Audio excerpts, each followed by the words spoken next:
পৃথিবীতে আমরা সবাই মানুষ, তবে দেখবেন আমরা কিন্তু জীবনটাকে নিয়ে ভাবি একরকম, তবে হয়ে যায় অন্যরকম। সব সময় যে ভালো হয় আর সব সময় যে খারাপ হয় তাও কিন্তু না। মাঝে মাঝেও ভালো হতে পারে, মাঝে মাঝে খারাপ হতে পারে। তো আজকের দিনে ভিডিওটা নিয়ে খুব সুন্দর একটা প্ল্যান করা ছিল, অথচ দেখেন খুবই পচা একটা ভিডিও আপনাদের সাথে শেয়ার করছি। জাস্ট চ্যানেলের একটা রিচ যাতে কমে না যায়, ইমপ্রেশনটা খারাপ না হয়ে যায়, এই জন্যই আজকের ভিডিওটা আপনাদের সাথে শেয়ার করা। হ্যালো এভরিওয়ান, আসসালামু আলাইকুম। আমি শামসুন নাহার লালবাগ পুরান ঢাকা থেকে বলছি। লাইফ উইথ নাহার চ্যানেলে নতুন আরেকটি ব্লগ ভিডিও দেখার জন্য আপনাদের সবাইকে ওয়েলকাম করে শুরু করছি আমার আজকের ব্লগ। যে যেখান থেকে বসে আমার আজকের ভিডিওটি দেখছেন, আপনাদের সকলের সুস্থতা কামনা করে ভিডিওটা স্টার্ট করলাম। সুস্থতা এই জন্য, কারণ সুস্থতা কিন্তু মহান আল্লাহ তাআলার দেওয়া অনেক বড় একটা দান। তো আমার শায়ান বাবার বন্ধু আশাদ, ওর খুব ভালো একজন ফ্রেন্ড। তো ফ্রেন্ড কিন্তু হঠাৎ করে অসুস্থ হয়েছে, বাচ্চাটা ডেঙ্গু ধরা পড়েছে। তো সত্যি কথা শুনে এত বেশি খারাপ লেগেছে, যেহেতু ওদের এক্সাম চলছে, তার মধ্যে আবার এই অসুস্থতা। তো চঞ্চল যে বাচ্চাগুলো, ওরা যখন অসুস্থ হয় দেখবেন অনেক বেশি খারাপ লাগে। আমার কাছে মনে হয় আমরা বড়রা কেন অসুস্থ হই না, কেন বাচ্চারা অসুস্থ হয়। তো যাই হোক, ওর শায়ানের বন্ধু আশাদ বাবাটার জন্য আপনারা সবাই অনেক দোয়া করবেন, যাতে বাচ্চাটা খুব তাড়াতাড়ি সুস্থ হয়ে যায় এবং স্বাভাবিক জীবনযাপন করতে পারে। কারণ এই অসুস্থতায় কিন্তু বাচ্চারা খুব বেশি ক্লান্ত হয়ে যায়। শায়ান তো মাঝে যখন অসুস্থ হয়েছিল সারাদিন বিছানায় শুয়ে থাকতো। তো আশাদও কিন্তু খুব বেশি দুর্বল। তো সবাই আপনারা বাচ্চাটার জন্য দোয়া রাখবেন। তো যাই হোক, এবার কিন্তু ভিডিও রিলেটেড কিছু কথা বলি। ভিডিওটা সকাল থেকে শুরু করেছি। শায়ানকে কিন্তু মাদ্রাসা থেকে পরীক্ষা দিয়ে এনে 10 মিনিটের মতো রেস্ট নিয়ে চলে এসেছি কিচেনে। তো আজকে ডাইনিং টেবিলটা প্রথমে ক্লিন করিনি, কারণ হাতে সময় খুব কম ছিল। তো যার জন্য কিন্তু অফ ক্যামেরায় কিচেনে যে কয়েকটা থালা বাসন ছিল সেগুলোকে ক্লিন করে আমি কিন্তু ভাজিটাকে বসিয়ে দিয়েছি। তো ভাজিটা বসিয়ে এদিকে যে পরোটা বানাবো তার জন্য কিন্তু ময়দাগুলোকে ময়ান করে নিচ্ছি। তো ডোটাকে আপনি যত বেশি মতে নেবেন, কারণ পরোটা কিন্তু তত বেশি সফট হবে আর খেতেও কিন্তু খুব বেশি ভালো লাগবে। তো এখানে কিন্তু ডোটা খুব ভালো করে আমি একদম মতে নিচ্ছি, যাতে পরোটা খেতে খুব বেশি ভালো লাগে। তবে আজকে কিন্তু অন্যরকম একটা স্টাইলে পরোটা করছি। আমি কিন্তু এক হচ্ছে কাই করে পরোটা করি শাশুড়ি মায়ের স্টাইলে, আরেক হচ্ছে আমার আম্মুর স্টাইলে করি। আম্মু কিন্তু ময়দার মধ্যে একটু লবণ ছিটিয়ে দেয়, তারপর তার উপরে কিন্তু গরম পানি দিয়ে একটা ডো তৈরি করে। তবে আমি কিন্তু আজকে তেল দিয়ে দিয়েছি, বিশেষ করে একটু বেশি করে।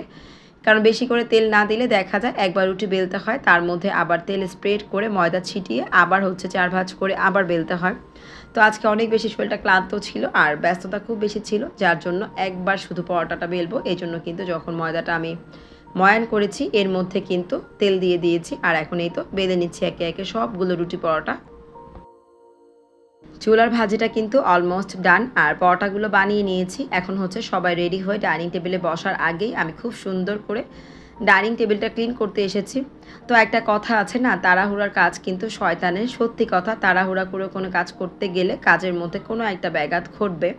তো এই যে শোপিসটা দেখছেন, এটা কিন্তু বেশ কয়েক বছর যাবৎ ইউজ করছি। বেশ অনেক বছর কিন্তু আমার ড্রেসিং টেবিলে ছিল, আর তারপরে এখানে শিফট করেছি কিছুদিন আগে। তো দেখেন তাড়াহুড়া করে কাজ করতে যেয়ে এটার যে উপরে ঢাকনাটা সেটা কিন্তু ভেঙে ফেললাম। তো অনেক বেশি খারাপ লাগছিল, কারণ এটা কিন্তু ওর সামিন ওর আন্টির কাছ থেকে গিফট পেয়েছিল।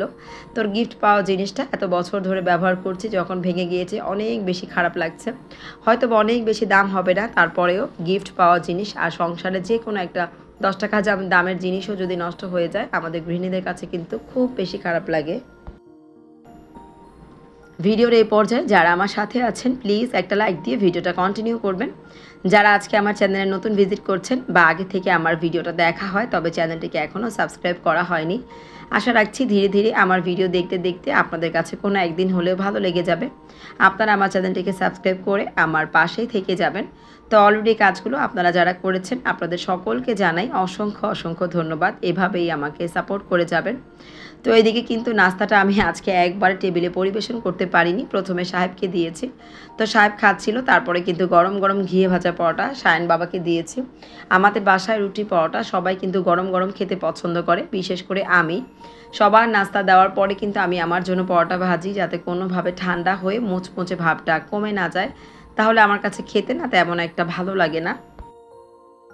ভিডিওটা কিন্তু আজকের ছিল বুধবার 13ই নভেম্বর। তো গতকালকে মঙ্গলবার ছিল, সাহেব কিন্তু বাসায় ছিল।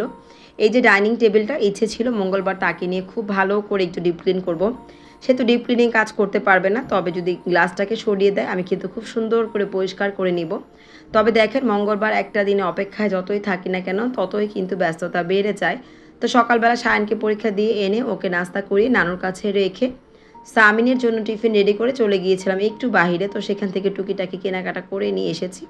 তারপর বাসায় এসে কিন্তু রান্নাবান্না করে খাওয়া দাওয়া করে আবার বেরিয়ে পড়েছিলাম। তো কী জন্য বেরিয়ে পড়েছিলাম ভিডিওতে আজকে আর শেয়ার করছি না, যেহেতু নিজের কোনো ব্যক্তিগত কাজে বের হয়নি, অন্য আরেকজনের জন্য বের হওয়া, তাই ভিডিওর মাধ্যমে কোনো কিছু শেয়ার করতে চাচ্ছি না। কিছু জিনিস ব্যক্তিগত রাখা ভালো, যেহেতু পাবলিক প্লেসে কাজ করছি, অনেকেই ভিডিও দেখে অনেক কিছুই জেনে যায়, তো যার জন্য অন্যের জিনিসটাকে কিন্তু গোপন রাখার চেষ্টা করি। তো এদিকে কিন্তু ফ্রোজেন পরোটা নিয়ে এসেছি, আর হচ্ছে 2 রকমের চিজ নিয়ে এসেছিলাম। একটা হচ্ছে স্লাইস চিজ, যেটা বাচ্চারা বার্গার বা স্যান্ডউইচে খুব বেশি পছন্দ করে, আর একটা হচ্ছে মোজারেলা চিজ। আর এই ফ্রোজেন পরোটাটা মানে কখনো খাওয়া হয়নি, ফার্স্ট টাইম ট্রাই করে দেখবো, যদি ভালো লাগে তখন দেখা যায় বিপদের সঙ্গী হিসেবে মাঝে মাঝে এনে রাখলে কাজে লাগবে। আর এদিকে কিন্তু বেশ কিছু কফির মিনি প্যাক নিয়ে এসেছি। কফির এই মিনি প্যাকগুলো আমার কাছে খুব বেশি ভালো লাগে, তো আমি যখনই আনি এভাবে কিন্তু একদম এক প্যাকেটে 12 পিস থাকে, সেটাকে ধরে নিয়ে আসি। 2টা ফ্লেভার ছিল, তবে ক্রিমি যে ফ্লেভারটা, সত্যি কথা এটার যেই টেস্ট এত বেশি ভালো লাগে। আর এদিকে হচ্ছে সায়নের জন্য বিস্কিট নিয়ে এসেছি, আর টিস্যু নিয়ে এসেছি। জুসের যে প্যাকেটটা সবসময় 5 প্যাকেট 10 প্যাকেট করে আনে, এবার হচ্ছে একদম বক্স ধরে নিয়ে এসেছি। একটা হালিম নিয়ে এসেছি। বেশ কয়েকদিন যাবো চিন্তা করছিলাম যে একটা হালিম এনে রান্না করে খাবো। আসলে সায়নের বাবা থাকে না, যার জন্য কিন্তু এই ধরনের নাস্তাগুলো তেমন একটা করা হয় না। আর এই তো বাচ্চার জন্য স্ট্র নিয়ে এসেছি, ওডোনিল নিয়ে এসেছি, বাদাম জিরা টুকিটাকি শপিং করে নিয়ে এসেছি। তুই অফ ক্যামেরায় কিন্তু সবগুলো গুছিয়ে নিয়েছি। তো এগুলো গোছানোর পরে ইচ্ছে ছিল বাসাটা গোছানোর সুন্দর একটা ভিডিও আপনাদের সাথে শেয়ার করব। তার পাশাপাশি কুরুশের যে কাজগুলো, সেগুলোর কিছু কাজ আছে, সেগুলো আপনাদের সাথে শেয়ার করব। তো এত ব্যস্ততা হঠাৎ করে কীভাবে যে চলে আসলো বুঝতে পারলাম না, হঠাৎ করে বাইরে যাওয়া লেগেছে। তো যার জন্য হয় কি আমি আর ঘরের কাজগুলো সেভাবে সুন্দর করে গুছিয়ে করতে পারিনি। অফ ক্যামেরায় দ্রুত কাজগুলো করে এই তো অফ ক্যামেরায় রান্নাবান্নাটাও কিন্তু সেরে নিয়েছি।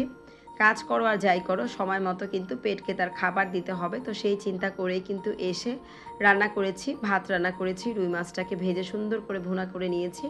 আর এদিকে হচ্ছে লাউ শাক দিয়ে সিম আলু দিয়ে খুব সুন্দর করে একটা সবজি রান্না করেছি। তো সারাদিন পর ক্লান্তি, এখন কিন্তু পেট পুরে খাওয়া দাওয়া করবো। আর আপনাদের কাছে আজকের মতো এখানেই বিদায় নিয়ে নিচ্ছি। দেখা হবে পরবর্তী আরেকটি ব্লগ ভিডিওতে। আল্লাহ হাফেজ, আসসালামু আলাইকুম।